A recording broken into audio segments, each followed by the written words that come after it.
Welcome to this McGraw-Hill Education webinar, Effective Assessment, Identifying Individual Student Needs. I'm Kelsey Jenkins with McGraw-Hill Education, and I will be the webinar moderator for today's session. Before we get started, I'd like to go over a couple of housekeeping items. This webinar is being presented in listen-only mode, which means you will be able to hear the presenter, but they will not be able to hear you. However, that doesn't mean that you can't participate, and we of course want to hear any questions that you have, so just type it in the Q&A discussion box on your screen. There will be a brief Q&A session at the end of the presentation. I'm excited to introduce our presenters for today, Dr. Doug and Dr. Lynn Fuchs. Doug Fuchs is the Nicholas Hobbs Endowed Chair in Special Education and Human Development at Peabody College of Vanderbilt University and co-author of SRA Open Court Reading. He's conducted pragmatic research on response to intervention as a method for preventing and identifying children with learning disabilities and on reading instructional methods for students with learning disabilities. Dr. Lynn Fuchs is the co-director of Kennedy Kaner Reading Clinic at Vanderbilt University and co-author of SRA Open Court Reading. She has conducted research on assessment methods for enhancing instructional planning and instructional methods for improving reading and math outcomes for students with learning disabilities. Please give them a warm welcome as I hand it over to Doug and Lynn to start the presentation. Thank you, Kelsey. Hi, everybody. Lynn and I are going to talk today for a little bit about assessment for screening and progress monitoring and diagnosing strengths and weaknesses of students with serious learning problems. What? Yeah, and the assessment. The different kinds of assessment that we will be talking about is classroom assessment. So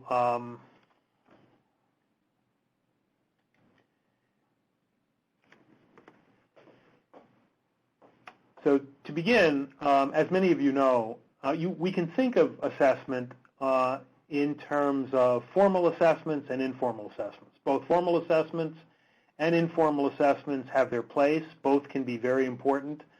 One distinguishing difference between formal and informal is that the formal assessment usually involves objective measurement of abilities, skills, strategies, and informal assessments oftentimes are less systematic and involve inference making on the part of professionals in educational settings. Again, both have their place, both are important. We'll be talking today about formal assessment.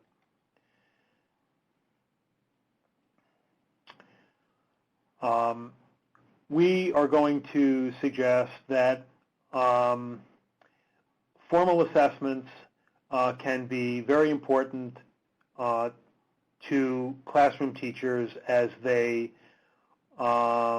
understand and respond to learning difficulties in the domain of reading.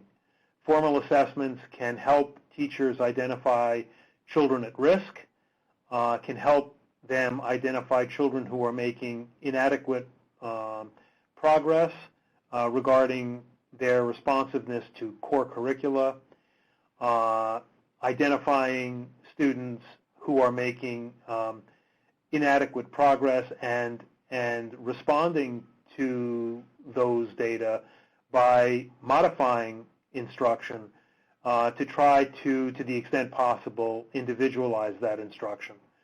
Formal assessments also help teachers diagnose strengths and weaknesses in reading, and understanding strengths and weaknesses can lead to some modest form of differentiated instruction. And assessment also can help teachers find appropriate reading material for students with learning difficulties.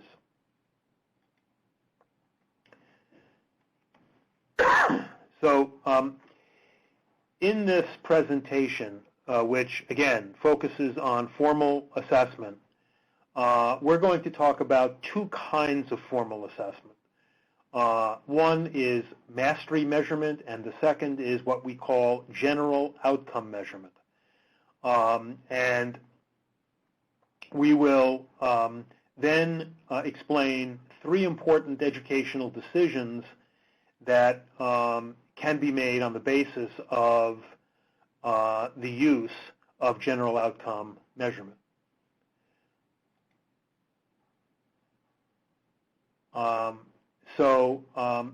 Is this where you take over, Lynn? You can finish.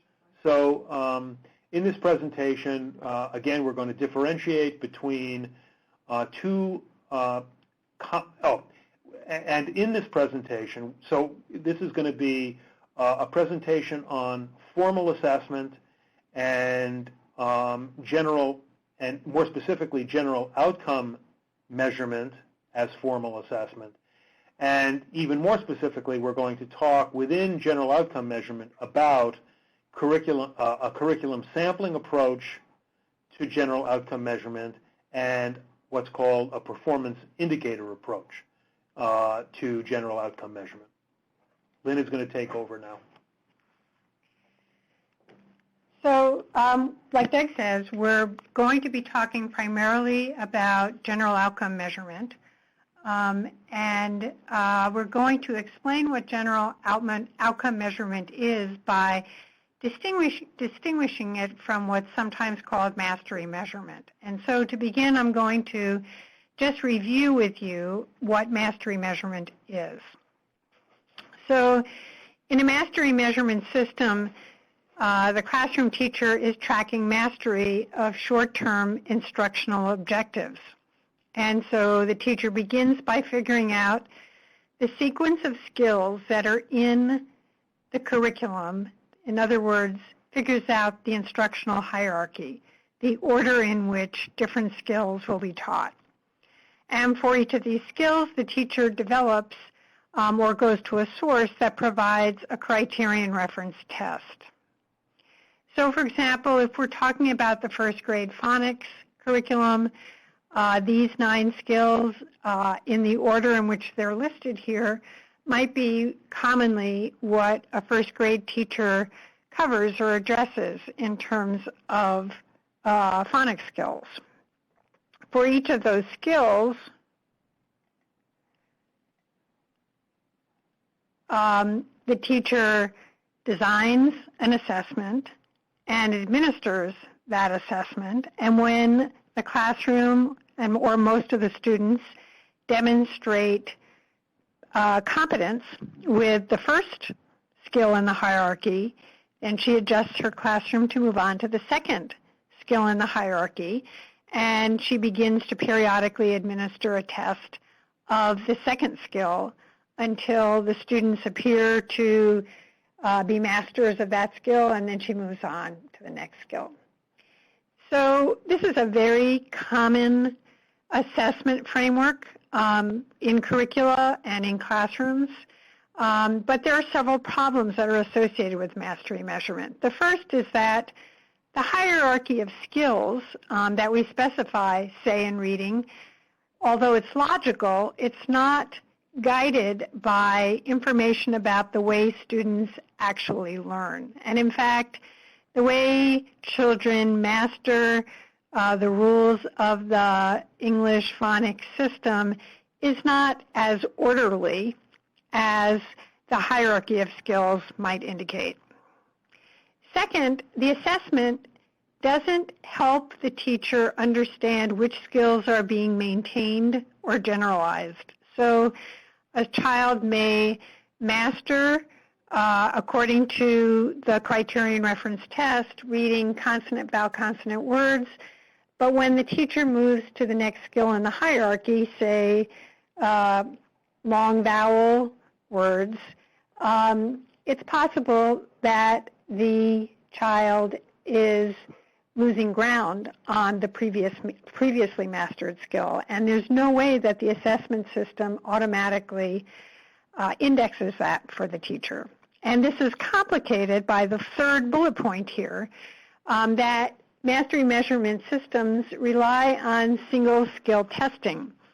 So when the teacher is testing children's ability to read consonant, vowel, consonant words, all those words on the test are all consonant, vowel, consonant, and the child easily picks up the idea that all of these are short vowel sounds, and the child may appear to be competent on reading consonant, vowel, consonant words, but can't really read those words in the context of real reading passages. And for all these reasons, the number of objectives that a child masters in a mastery measurement framework does not necessarily relate very well to performance on important criterion measures like high-stakes tests. So that's typically what occurs in classrooms, mastery measurement. The contrasting assessment system is what's called a general outcome measurement, which has been designed to address the problems associated with mastery measurement. With a general outcome measurement system, it makes no assumptions about the instructional hierarchy. So the teacher can use a general outcome measurement system without worrying about the order in which she's going to address the various skills. And a general outcome measure incorporates automatic tests of students' maintenance of skills and generalization to other skills. So when we're sampling performance in a general outcome measurement system, we are sampling performance on the year-long curriculum on every test. So every test is a parallel form of equivalent difficulty that includes all the skills that will be covered during the academic year. And when the teacher teaches a skill and a child becomes competent, the score, which is low at the beginning of the year, should gradually increase as more and more skills are taught and learned by the child. A general outcome measurement system avoids single skill tests. It avoids the need to specify a skills hierarchy, so a teacher has more flexibility to move around in the curriculum. A general outcome measurement system automatically assesses maintenance and generalization. And for all these reasons, general outcome measurement scores relate well to performance on high-stakes tests, and they also relate well to true reading success.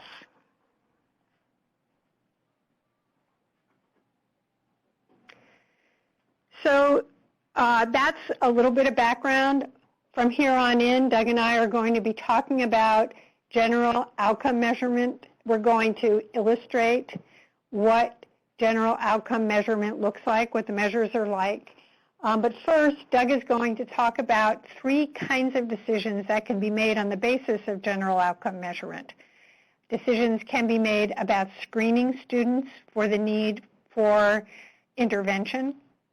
General outcome measurement can be used for progress monitoring, and the same general outcome measurement system can be used to diagnose the strengths, the curricular strengths and weaknesses that individual students have.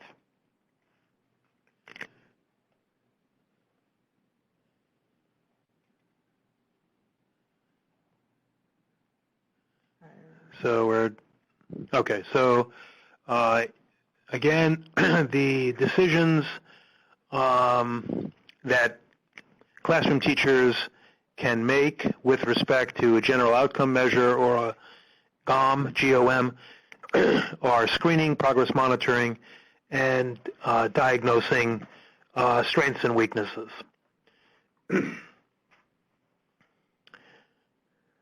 guess it's like what? I guess what's happened is that it's now like comes up one by one. I don't know how much is on. Okay, having a little difficulty with the screen. So what is screening? As many of you know, screening helps teachers identify children in danger of scoring poorly during the year and on end-of-year high-stakes tests. And screening, by definition, is meant to be a kind of early warning system. So teachers can identify such students and intervene sooner than later.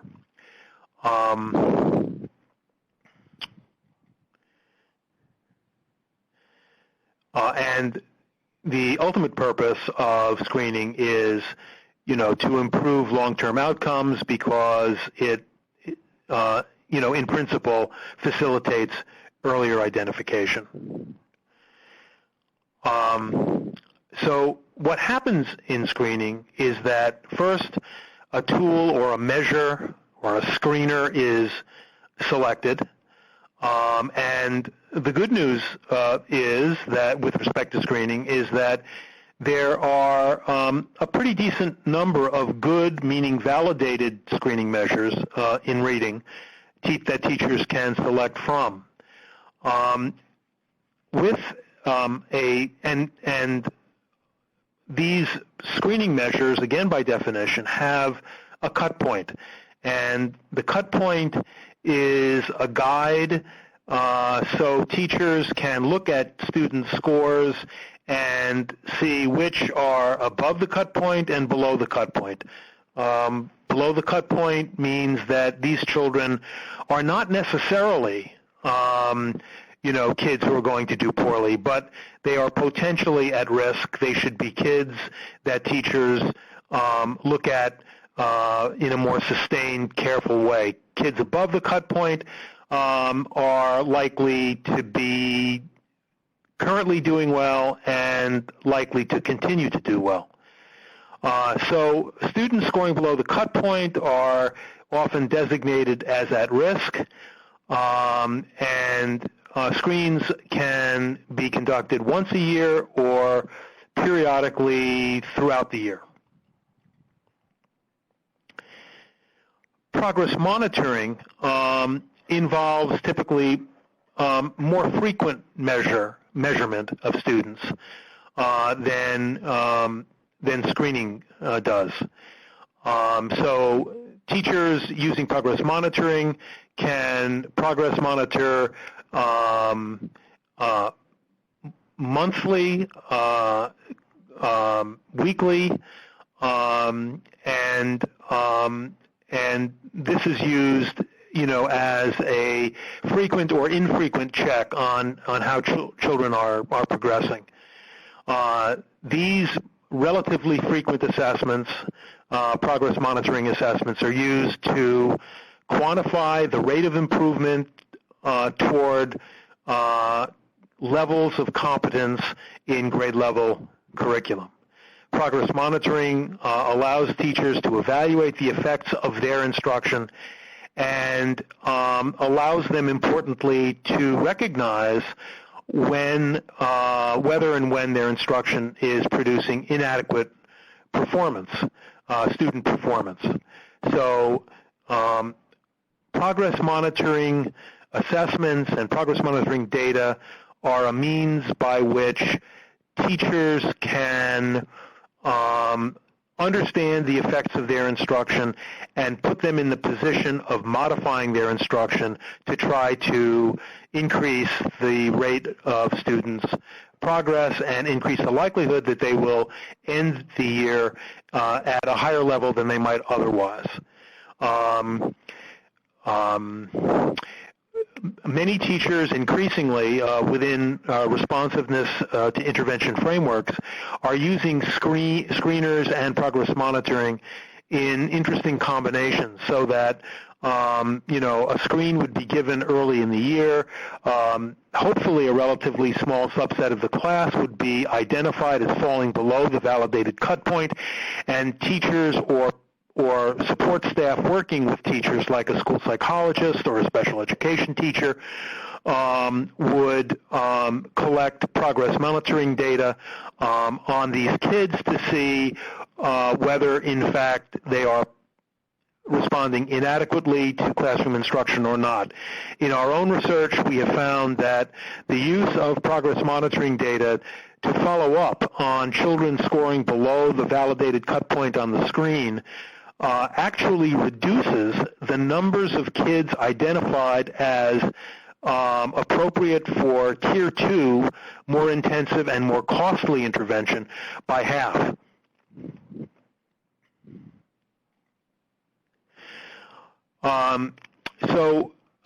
What happens with progress monitoring, or how progress monitoring is used? First, a measure is selected. Second, students are assessed relatively frequently. Third, for each student who's monitored, that student's set of scores are graphed and graphed against time, meaning that they're displayed in a kind of time series approach so that the classroom teacher and support staff can see how a student is progressing or not progressing across time. And fourth, there are ways of quantifying the rate of students' improvement. We talk about improvement in terms, frequently in terms of slope, or the increase per week or month, the increase in performance per week or per month, or whatever the period is. There are normative data for a number of progress monitoring measures, so we can look at a kid's weekly performance or monthly performance and compare it to similar children, in the same district or region or nationally. The use of information to inform. And then finally, the progress monitoring information is used to inform instructional decisions. It really empowers teachers to understand which kids they really need to do something somewhat different with.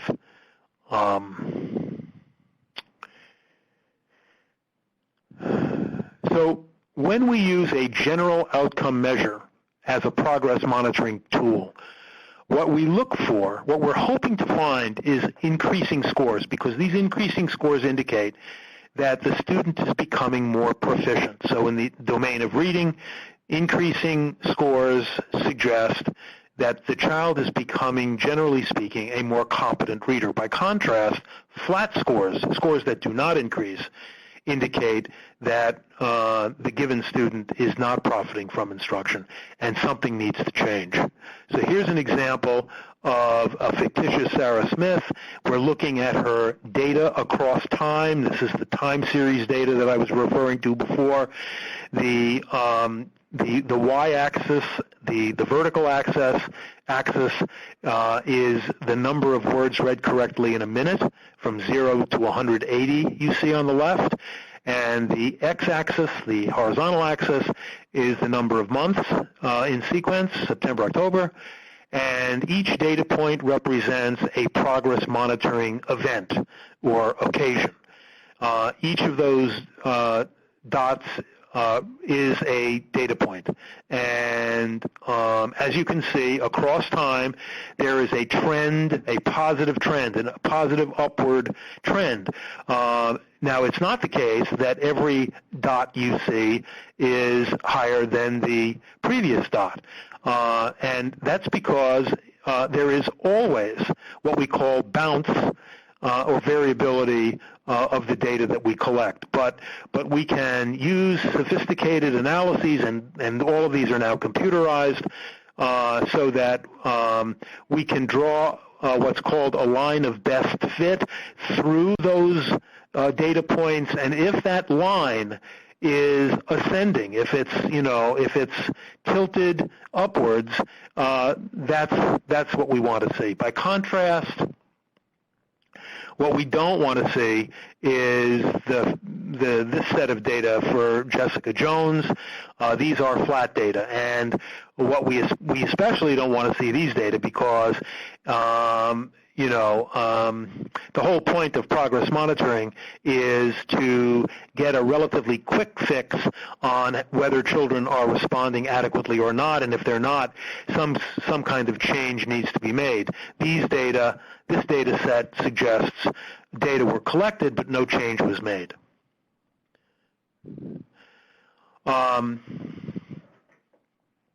So general outcome measures are also used to find students' strengths and weaknesses, which hopefully can help teachers make decisions about how to modify their instruction for individual kids. The goal is to identify activities for these kids that will address performance that is especially problematic for the kids, to try to ameliorate, performance in a given area that will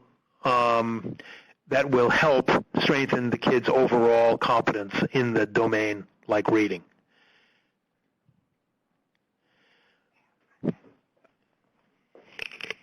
So now we're going to talk about general outcome measurement in a little bit different way. First, we distinguished general outcome measurement from mastery measurement. And remember, the main distinction is that with general outcome measurement, the child's performance on the annual curriculum is being assessed at each measurement occasion, each testing occasion. And that's increasingly the model of a classroom assessment that schools are going toward. But within the domain of general outcome measurement, there are two options. One is called a curriculum sampling approach, and another is called the performance indicator approach. So I'm going to explain this to you now. So with a curriculum sampling approach, the teacher systematically samples items from the annual curriculum. With a performance indicator approach, the teacher or the measurement system identifies a global behavior that correlates highly with important outcomes and serves as a proxy for competence for the many skills that are taught in the annual curriculum. So in curriculum sampling, we actually sample the various skills in the curriculum on every test. With a global indicator approach, a performance indicator approach, we have one behavior that serves as a proxy, a task that serves as a proxy for overall competence in that grade level. So if we talk about the curriculum sampling approach first, the critical skills that constitute the curriculum are outlined. The relative importance of each skill is determined, so the relative emphasis of that skill in the annual curriculum is identified. For each skill, assessment items are designed, and teachers are generally not doing this. These general outcome measurements are developed by commercial vendors.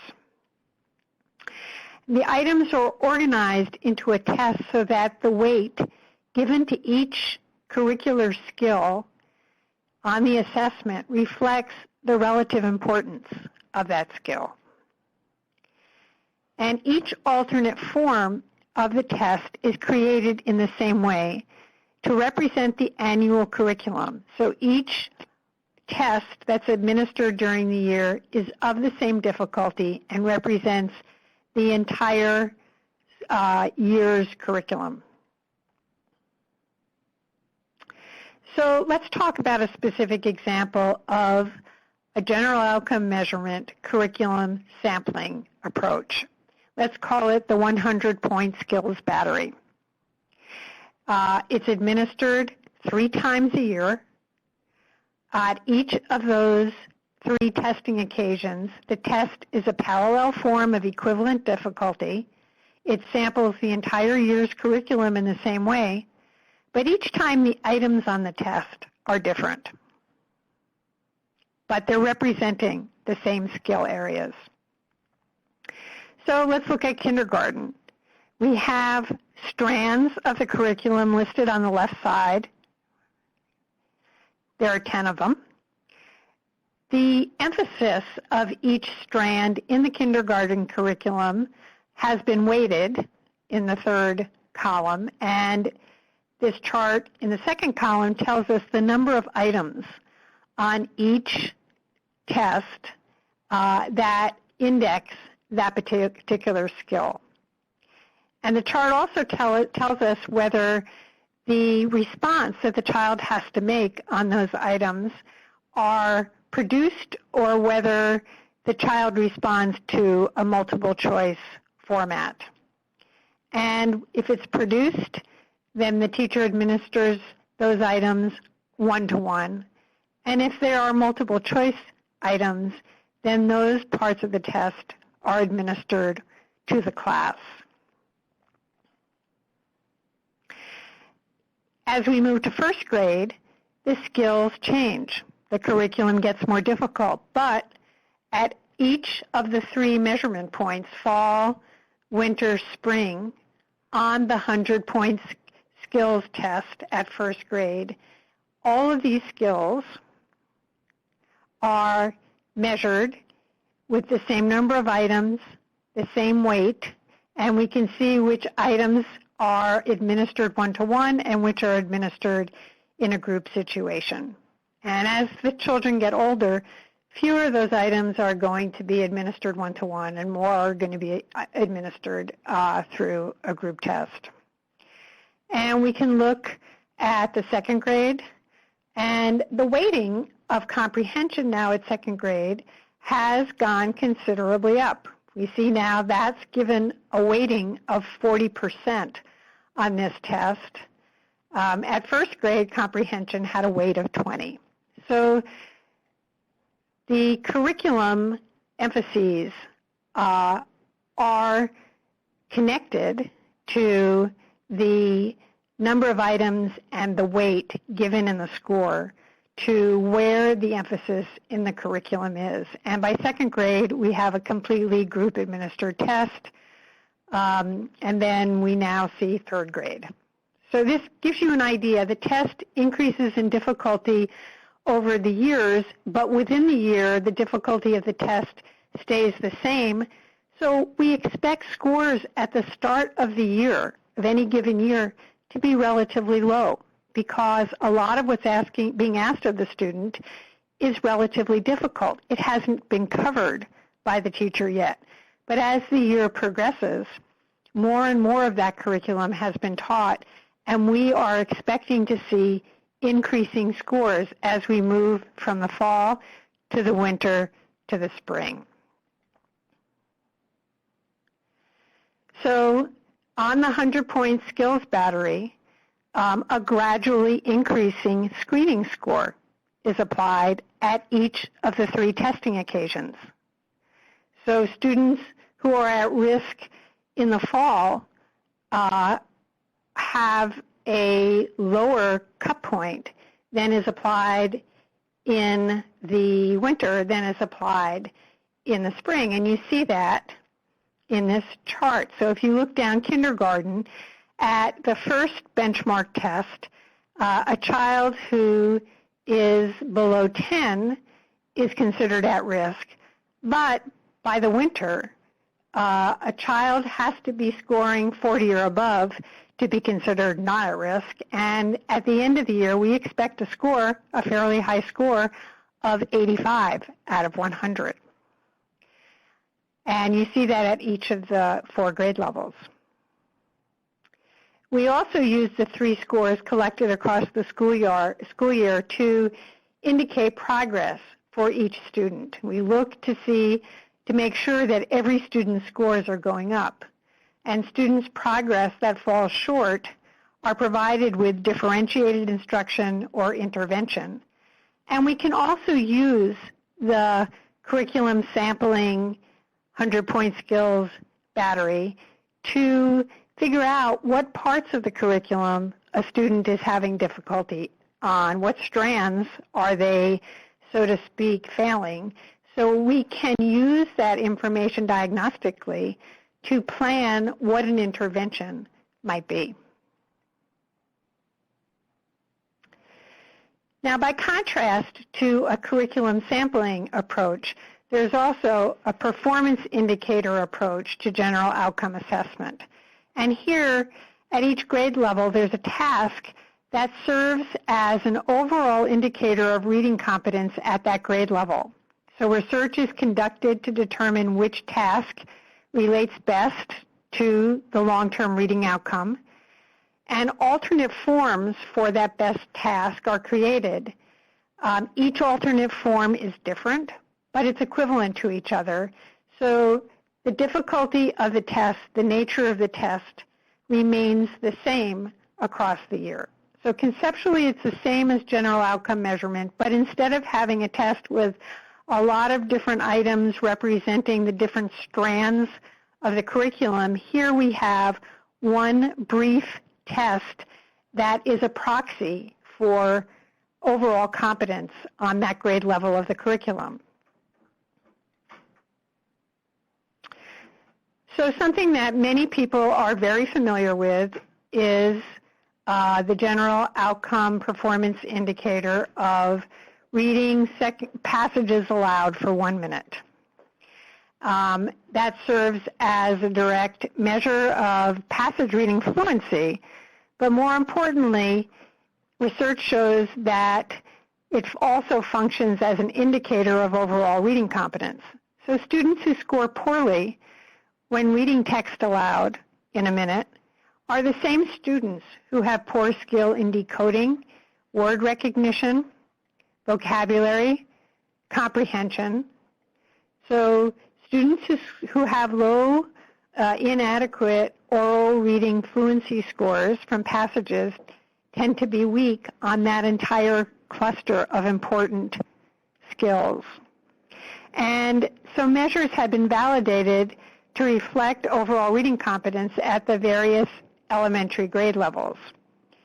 So for example, at kindergarten, one common overall performance indicator is letter sound fluency, where students say the sounds that are associated with various letters of the alphabet. At first grade, a common performance indicator measure is reading words from lists. So word identification fluency, the child has a minute to read a list of high-frequency words that come from the first grade curriculum. And at second and third grade, passage reading fluency is the dominant performance indicator task.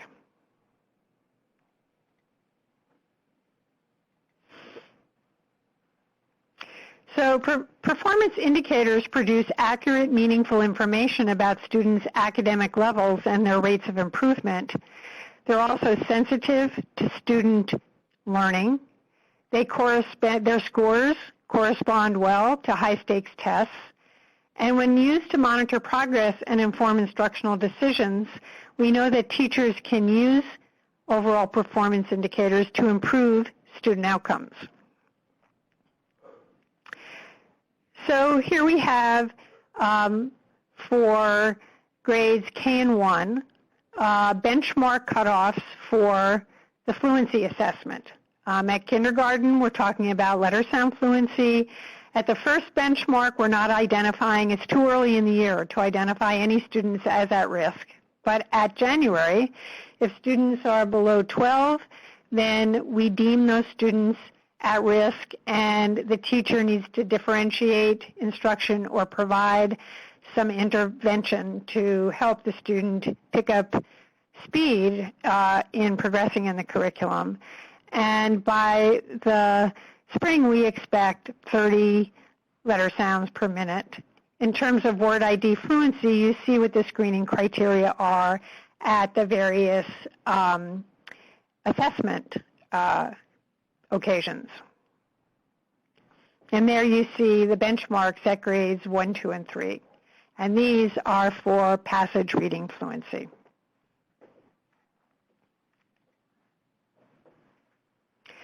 And we can use the 3 scores collected across the school year. We can graph them. We can look at student progress for each of the students in the class. And when we have a student who's at risk due to their screening score or failing to make adequate progress over time, then the performance indicator doesn't give us the same kind of diagnostic data that a curriculum sampling approach would tell us, and that brings us to my next point. In a general outcome measurement assessment system, we might rely exclusively on a curriculum sampling approach. We may rely exclusively on a performance indicator approach, or we can combine the two approaches. The advantage of the curriculum sampling approach is that it maps nicely with high-stakes tests, and it also provides strand scores for diagnosing students' curricular strengths and weaknesses. But the performance indicator takes a lot less time, and it can be administered more frequently, which can be necessary when we're designing differentiated programs for at-risk students. But we can integrate the two systems, so we might use a curriculum sampling approach with all students 3 times a year, and for students who show risk on the curriculum sampling approach, we might use the performance indicator on a more frequent basis, weekly or monthly, with scores graphed over time to allow the student to monitor the effects of their differentiated instruction more carefully for these at-risk students and use the data to build more effective programs. So that's what we hope to cover during this webinar, and now we're going to open it up for questions. Great, thanks, Lynn and Doug. I'm going to give you guys a couple of minutes to type your questions into the Q&A box for now, if anyone has any last-minute questions. And just as a reminder, you will receive a recording of this webinar in an email within this week. So just know that a recording is coming in case you need access for that.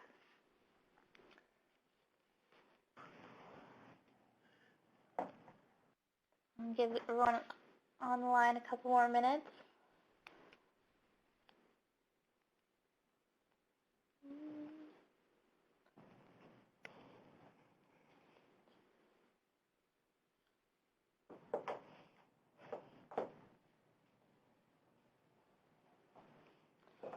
It doesn't look like we have any questions.